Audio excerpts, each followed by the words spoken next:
Welcome back to the Policy Viz podcast. I'm your host, as always, Jon Schwabish, and I am excited to have a special friend with me this week on the show. Enrico Bertini, now at Northeastern University, comes by to talk about his work, his research, his newsletter, and the quickly shifting landscape of data visualization social media. Now, if you don't know Enrico Bertini, well, I don't know what to say. Maybe you just got started in the field and you don't know him, but you should, because Enrico was one of the first people that I discovered when I got started in data visualization. At the time, he was at NYU, and now he's at Northeastern, which is growing by leaps and bounds in their information visualization, media, journalism fields. It's really interesting about how they're sort of bringing all these different fields together. You'll hear more about that in the conversation.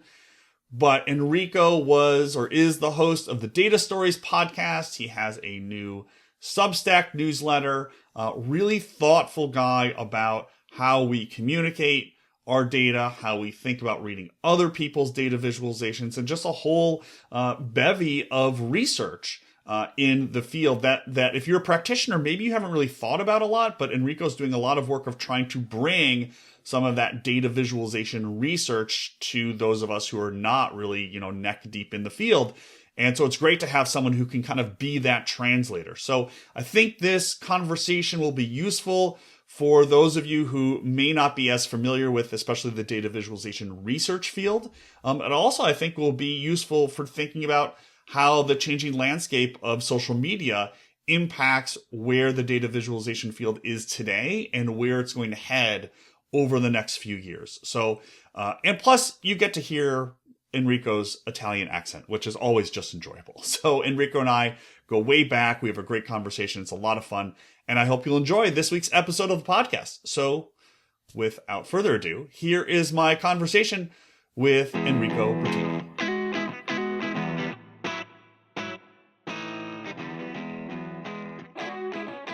Holy moly.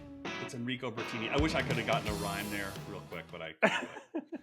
What's up, friend? Long time no see. It's been way too long. Way too long. I mean, I think since the last time I saw you in person, we were in New York eating at a restaurant outside around other people. It was the good life. The world has changed dramatically. You moved. Yep. We each got 74 years older. Yeah, it's good to see you, man. We don't look like. No. Our hair is just as dark and silky as before. And have just as much of it. I mean, there's no extra poundage anywhere. Yeah, it's not at all. We look the same. We haven't aged a day. Not at all. Not at all. Great to see you again. You're at Northeastern doing a whole bunch of stuff. Why don't we start with your move? Tell me about the move up to Northeastern. You've been there like 2 years or so. Yeah. And it's like the growth there is incredible. The people that have been hired there. So tell me about that experience. Yeah. So I've been here for 2 years now. It feels like time passed like in a second. After spending 10 years at NYU in New York City, and it's been interesting. I think it's. I had a really good time at NYU. Nothing really to complain. I think what is interesting here is that the school is really investing in visualization in a really big way. So it's becoming a really interesting place to be if you work in that space. Right. And one of the things that is really special here for me is that there are data visualization people in at least 2 different schools. So we have people in the, let's say, in the computer science space, and we have people from the art and design space. In fact, my position here is across the 2 colleges, which is really interesting. Oh, that's neat. Yeah. And so I think this is really unique. And this also means that even just with the faculty that we had even before I joined, there was a really interesting group of people coming from a different background. Right. And now the school is investing in a big way in this area. So since when I joined, other people from visualization joined, and it's growing. So Yeah. it's kind of ridiculous, honestly, but in a good way. Yeah. And what have you been doing research wise? I mean, I know there's this paper you have with Steve Frankenary and I think Yeah, a graduate student Raquel that we can Raquel. talk Yeah, about, but like yeah. what are you doing research wise? Okay, so research wise, I would say, when you move, you start thinking about your work in a much Mm-hmm. deeper way. You have some time to think. Um, it's always hard to summarize, but I would say so. For many years before moving here, I've been doing research across machine learning and data visualization. So that's Yeah. more the more core computer science type of thing, and the focus there was like, hey, how we have these really complex models, and visualization seems to be the really interesting tool to help people understand what these models do, how they behave, and what the elements of the models, what roles they have. So really look inside or look outside the model. So we Mm-hmm. spent quite a number of years trying to do research in that space. And now that I moved here, I'm still interested, but in a different way. I think in the meantime we have large language models came to the Yeah. scene, and a lot is happening in general in AI. So I'm kind of like a little disoriented, and I'm in a phase where I want to understand what I want to do next in that Right. space. Yeah. And then I would say the other area of research is more like, this is a very general term, but I would say data visualization theory in some Mm-hmm. sense. Yeah. I'm really interested Yeah. in trying to make really basic progress in data visualization, trying to ask the questions that we are not asking, looking around is like, what are the basic things that we are not looking at, right? Trying Yeah. to get at the low hanging fruits that nobody seems to find. Somehow, Right. right? I don't know if this Yeah. metaphor works. And I don't know. I spent quite a lot of time thinking.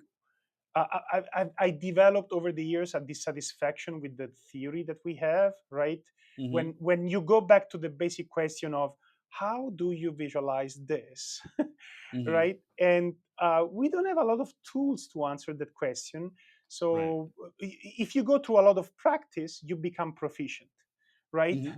But if you want to unpack what is it that you learn when you go through a lot of practice, we don't have a lot of pedagogical tools to transfer that knowledge in a better way to students, Yeah. right? Or Yeah. ways to think about visualization in a more systematic way. So we have a Right. few models here and there, but I'm not too satisfied about that. And yeah, I could go on forever, but I would say these Yeah. are the two main strands of research that I'm working on here, and I can Well, give you more details, of yeah, course. yeah. Yeah. Well, what I think is interesting on so we can talk about the pedagogy in a second because I think it is interesting. I get asked once in a while to like, hey, could you write a book or something, some sort of tool where it would be like a flow chart that would help you like pick the graph for the Yeah. data that you have. But like, I don't know if that, I don't even think that exists. But Yeah. what I found interesting about your Substack newsletter, which we can talk about, is Yeah. you've been focusing a lot on kind of core principles of working with data. Like it Yeah. hasn't even really been about the visualization piece. It's Oh been yeah, about that's the data yeah. piece. And like, do you Yeah. feel like that's a missing part of the whole field? You Oh put no, it much better. You put it much better than I, right? Yes. Um, yes. I'm mostly because um, I'm frustrated that. Um, Let me take a step back.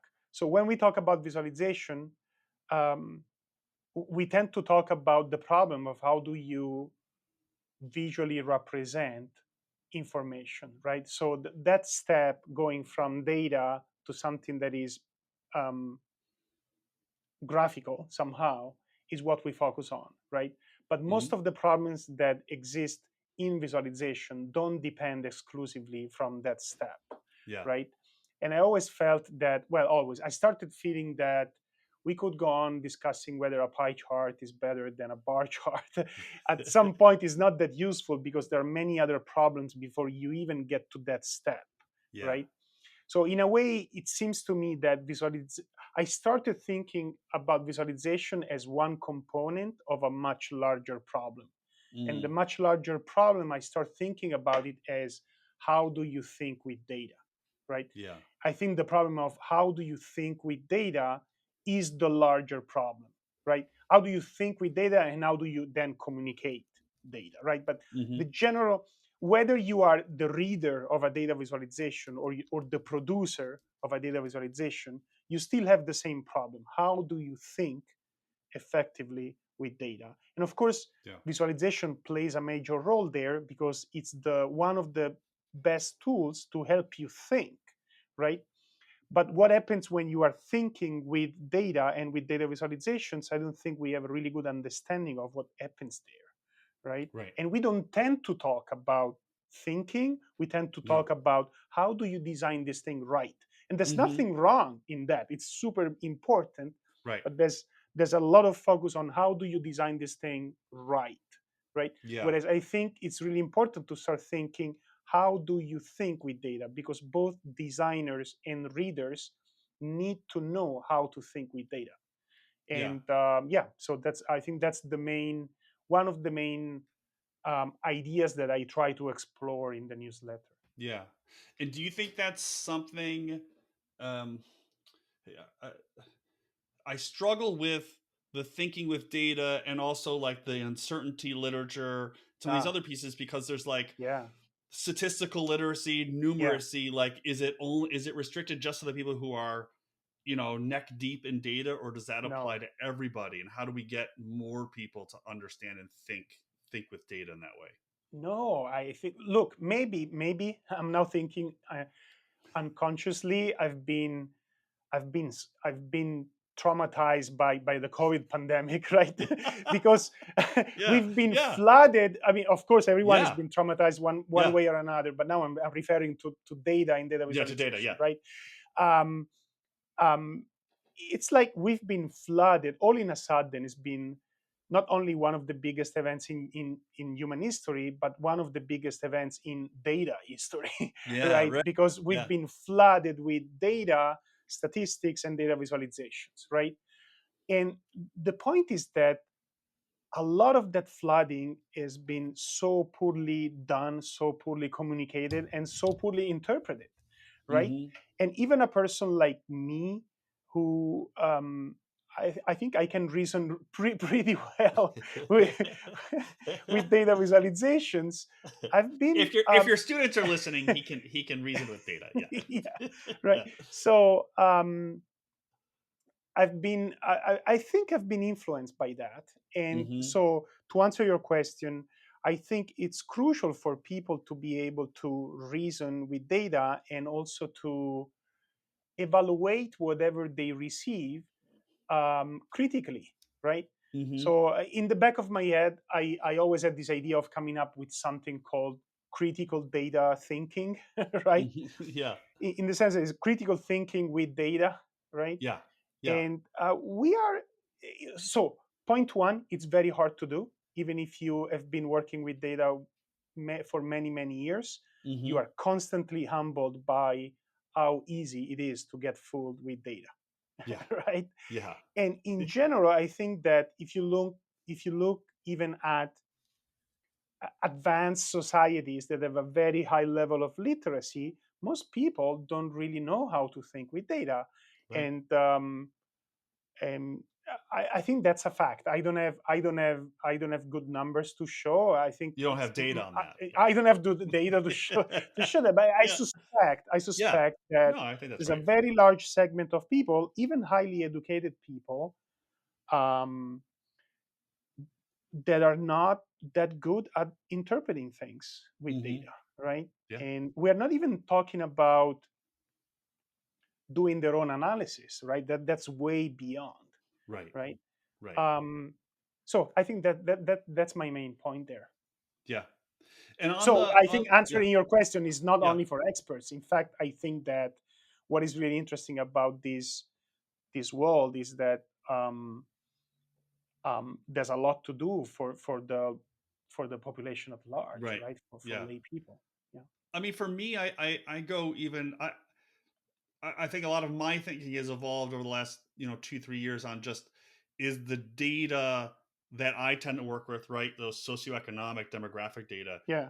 Is it is it is it measuring what we think it's measuring? Is it accurate? Is it capturing the right people in the right groups? Like, I just, Exactly. my faith in like the data that we use all the time is shaken, and that I'm not sure it tells us what we think it tells us, and that is a problem. And then to the data viz side, I I struggle with this a lot. I gave a talk a couple weeks ago at the DataViz DC meetup, and I had this little physical DataViz thing where people could make little pie charts out of their average beverage consumption over the course of the day, Yeah. right? Yeah. So, but while people were sort of hanging out, there was this conversation about how bad pie charts were, right? It's this whole like Here we go. this whole right this right this whole like tufty thing that like we got to get over it. And I before I did my talk, I asked people why they think it's a bad pie chart, and like a couple of the responses were, "Oh, well, because you can't really figure out the slices accurately." And my response to that wasn't even about any discussion about the chart itself. It was, do you think the data in those charts are even accurate? Right? Yeah. Like if I asked you what percent of your beverage consumption in the course of the day is coffee, you would give me a number, but like, is that number accurate? Like, it's like, so there's just kind of maybe a false precision that we often think about that comes all the way back to, I think, the data that we have at the beginning of the day. Totally. Um, Look, last semester I started teaching a new course, and in the context of this new course, I prepared the whole module on basically this specific problem, right? Mm-hmm. And and it was inspired by something I read in one of Ben Jones' books. I Mm-hmm. think it's called Data Pitfalls, something with Yeah. data pitfalls. I'm sorry, Yeah. I don't remember exactly the Yeah. title. And he has this really nice chapter or section in a chapter that he calls Data Reality Gaps. Super Mm-hmm. inspiring. I love the concept, right? Mm. There's often a gap between what's in the data and what's the reality described by the data. And again, Yeah. this is one of those areas where I think there's so much more to do, so much more, right? Because Yeah. if the numbers don't represent the Yeah. thing you think they represent, all the rest is completely Doesn't useless. matter. Right. It doesn't Doesn't matter. matter, Yeah. right? So and this goes back to what I was saying before. You can decouple data visualization from these specific notions, right? Mm-hmm. All these things are glued together, which Right. is I Right. guess it's basically what you were trying to say a moment ago, right? Yeah. And so when you teach visualization from this point of view, from the interpretation point of view, right, you have to go Mm-hmm. through all these steps. Right. And again, I feel like we haven't been talking about these steps much in the past. And That this is is right. why I'm so excited about it. Yeah. So I mentioned your newsletter a little while ago. I'm curious what you think about, and you mentioned your evolving thinking over time and moving to a new university. But I'm curious what you think of the DataViz sort of community writ large now. I Hmm. mean, things have changed pretty Yeah, dramatically. yeah, Pandemic, kind of yeah, destruction of Twitter. Um, yeah. where are you right now in this whole changing world? Um, I think the Twitter thing has been a really major event for our community. Yeah. Um, um, I don't know. Well, it's always hard to say if our community is the visualization community. Maybe Right. there are Yeah. Right. multiple communities, right? Yeah. Right. But I'm gonna Yeah. I'm gonna assume that there's a thing like our community, Right. and our community felt I don't know. Twitter just kind of crumbled, and looking back, I invested what 10, 15 years on that platform, Yeah. and I got to know most of the great data visualization people there Yeah. Yeah. from very early on, right? Right. And I never realized how important this platform was for me. But when it crumbles, it's like, holy, can I swear on your podcast? You could totally Oh, swear. holy shit. It's it's You're like, wait, gone. this isn't the Data Stories podcast. I used to swear all the fucking time on my podcast. Right? So holy shit, it's Yeah. gone. And when it's gone, now there are a number of connections that are gone, right? But there's Mm-hmm. also all that beautiful conversation that used to happen in the back channel somehow. Yeah. And it was so rich, right? Especially now that it's no longer there, I realized that one of the two values. One was that were people from so many different backgrounds that once this thing crumbled, you go back to connecting to people that are more similar to you, and you no Mm. longer have access to all these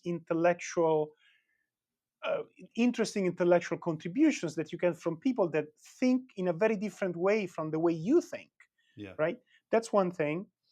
And the other, I forgot the other one that I wanted to say. I think, yeah, there are some of these connections you only have on social media, right? I mean, Mm-hmm. me and you, we connect since Yeah, many yeah. years, Right, right? right, yeah. I could literally just call you on the phone if I want to, Yeah, yeah, but yeah. I don't have the same level of connection with many people with whom maybe I've been interacting even for many years on Twitter. And once they're Yeah. gone, they're gone. Yeah. So I think that was a major event for our community. And now I've been discovering LinkedIn Mm-hmm. somehow, and Yeah. it seems like for whatever reason many people are there, and it feels different. And at the beginning I was put off by the fact that it feels different, but Mm-hmm. I'm like, wait a minute, that's different, let's explore it. And Mm-hmm. it's more corporate, of course. Mm-hmm. But it seems like it gives us access to a group of people that otherwise wouldn't have seen our work if we were stuck on Twitter, right? Mm-hmm. And I also feel like that on Twitter the personal and the professional seem to mix a lot. Yeah. Yeah. And for many years I thought that it was a really good thing because it makes it fun, it makes it more um, more true in a way, or people know Yeah. more who you are, right? Who you And are. on Yeah. LinkedIn is a little bit more uptight, right? My Oh dean yeah. is on LinkedIn, right? Yeah. Yeah. Yeah. And No, right. It's she way more comments on my professional. posts. It's Yeah. more Yeah. Yeah. professional, right? 100%. Yeah. And I thought it was a limitation, but maybe it's not a limit. It is a limitation, but I also like that people feel a little bit more cautious because Twitter Mm-hmm. used to go, we used to go a little bit overboard with the Right. personal, right? Right. And Right. I miss that aspect, but on the other hand, I also like the fact that we don't get to discuss crazy things all the time, Yeah. right? Yeah. It's way more balanced, right? Yeah. But And I think especially, I was gonna say the back and forth I think seems less on LinkedIn. LinkedIn feels more one way to me. I post a thing. There's not the same sort of conversation that happens, and I don't know why that is. It might just be the way the platform works. The algorithm sort of moves things up and down. yeah. Yeah. Yeah, and I think another aspect, going back to your original question, because I've only been talking about the social media aspect, I think Mm, what happened is that during the pandemic, many people just went back to reflecting about what they're doing and how they're doing it. And I feel like there has been some kind of visualization fatigue where people didn't really feel like going straight back to the same conversations, the yeah. same kind of work, the same. I've been hearing from many people like, um, do I really want to do more of that? Right. Right. And Right. I felt it for a while. And luckily, I am back to finding a new angle, right? Which is Mm-hmm. basically what we just discussed. But Right. I can understand why some people doing visualization for 10 plus years, then the pandemic hits, and then they all in a sudden they have a way to reflect about what they're doing. And they don't feel like there's more to say in that space. So I think Yeah. that's another element that Yeah. I I feel think there's a that's right. sense that there's not much more to say in this space unless you stumble into something new, because again, Yeah. We started with, do we want to talk about pie charts for the next 10 years? Probably Right. Exactly. no, right? Yeah. Yeah. So I think that's another element in the air. I think that's right. I think all the things you said I totally agree with. I think the other thing that I find distressing about the kind of collapse of the Twitter community is finding individual people, individual freelancers, new people to the field doing neat, cool stuff.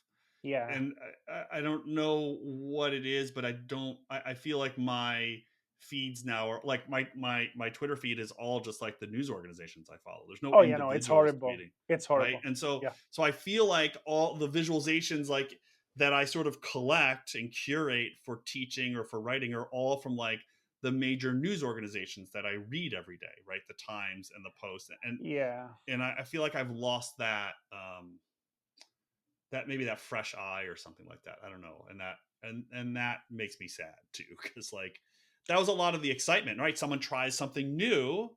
Not that the folks at these major news organizations aren't, but someone new to the field tries something new, and like I you know. said, sometimes they would get bashed on Twitter, but oftentimes it was like a celebration of like, look at this new thing that someone's doing.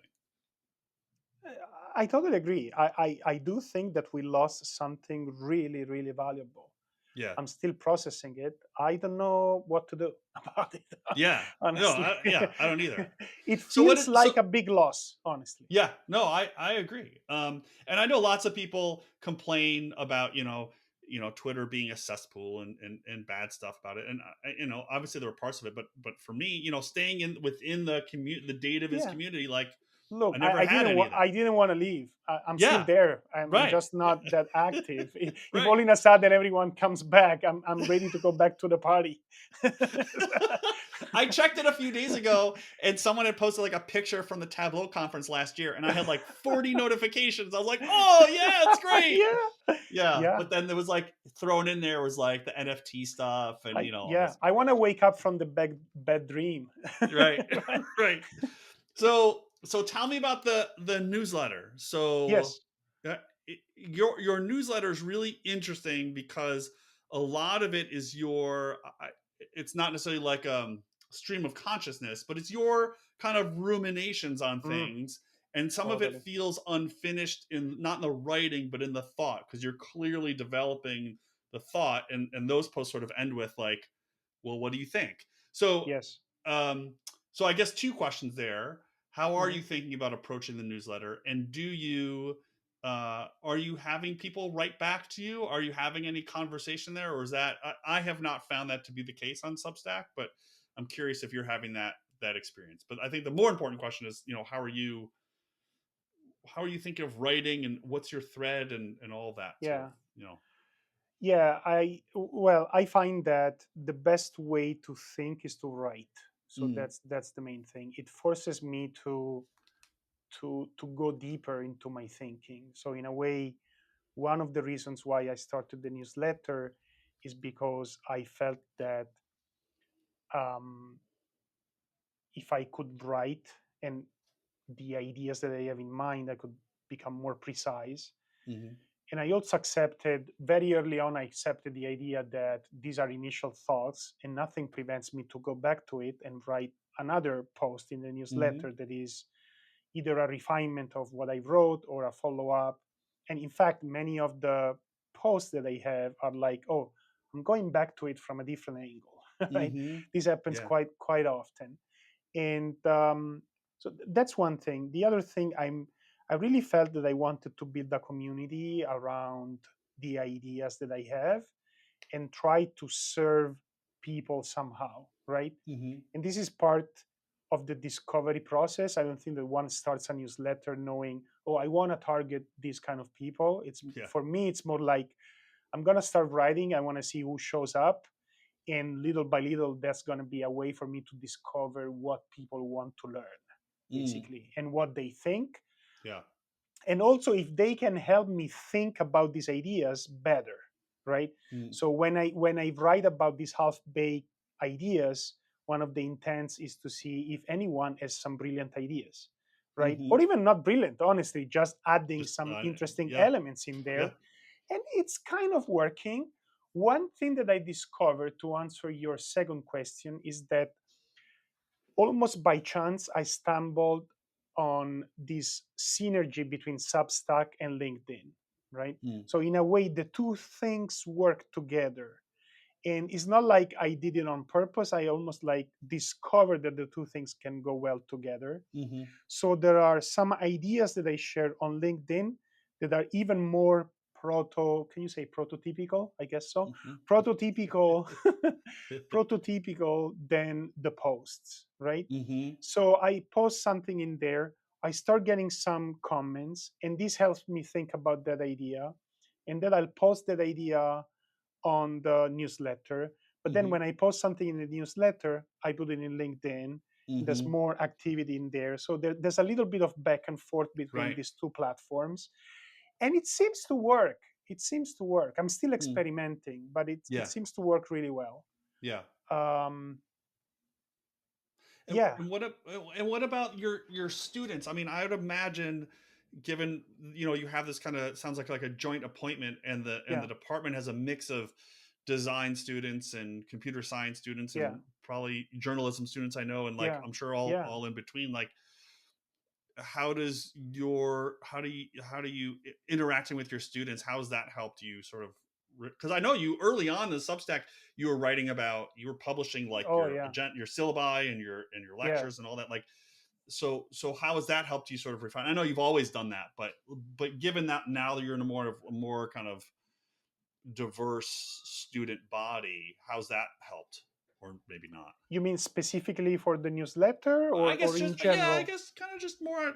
I mean, In the general, newsletter, but really just generally of your thinking yeah, around all these different topics, because I can see yeah, how thinking about data is different than yeah. how do I build a data viz tool.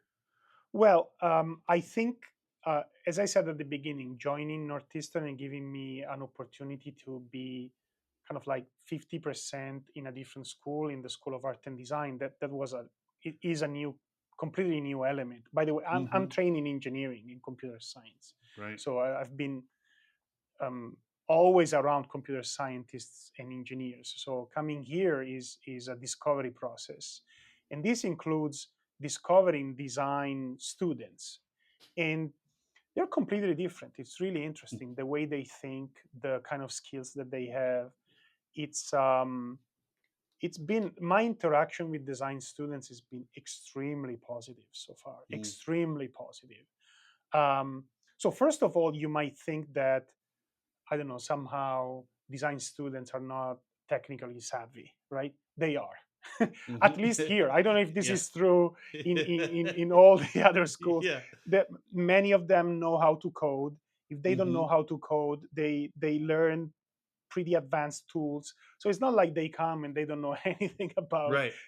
technical, Right. right? Yeah. Um, but at the same time, what is interesting is that if you ask them to, this is funny, right? So if you stop for a moment in a class and you say, now sketch this, right? Yeah. For a design student, it's completely normal, Right. right? Right. Or Right. if you come in class and you don't have slides, Yeah. for them it's Yeah. completely normal, Yeah. right? Yeah. And when I used to teach only to engineering students, when I tried to do these things in class, they always looked at me like if I was an alien. So it takes a little bit. Say, no, I don't have slides in this class. I'm Right. sorry, right? And Right. no, I'm not teaching. I'm not lecturing today. You are Right. gonna do some activities, and you Yeah. have to sketch with your pen, Right. right? Like, whoa, what's paper? Yeah. Right? But let me say something else. So even beyond students, I think what is interesting here is that now you talk with some of the faculty here, Mm-hmm. and they think in a very different way, right? And it Mm-hmm. takes some translation, right? Because we use a different language somehow, and Yeah. that's really really interesting because we need to understand each other, and they come to the problem from a very different angle, I have to say, Right. from a very different angle. Yeah. And it's challenging but also intriguing and enriching somehow, because Right. they would talk about completely different problems, completely different ways of thinking about data Yeah. Yeah. Yeah. visualization. And trying to solve them in totally different ways. Completely different, yeah. Yeah. Yeah. Now, have you embraced the Boston lifestyle? Are you like you go to Dunkin' every morning and you're a big Red Sox fan and all that, or you still got that New York? I'm not at that level yet. Um, I met a new person. I think I was at a dinner the other day, and we were talking about. I mentioned the fact that it took me a while to adapt to Boston, kind of like Yeah. a couple of years. And he was like, "Boston is an acquired taste."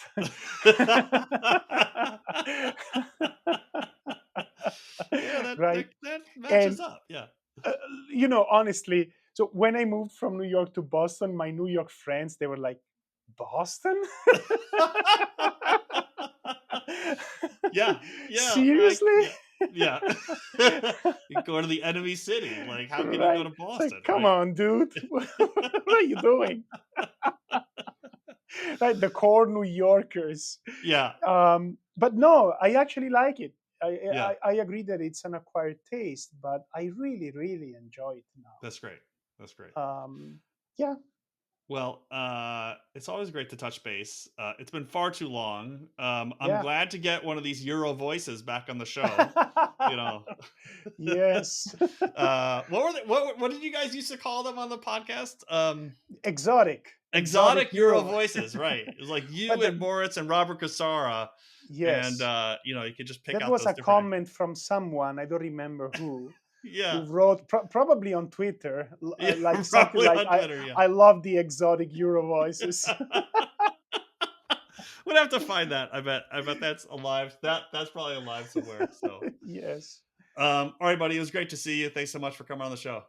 Thanks so much, John. That's been a lot of fun, and thanks for having me.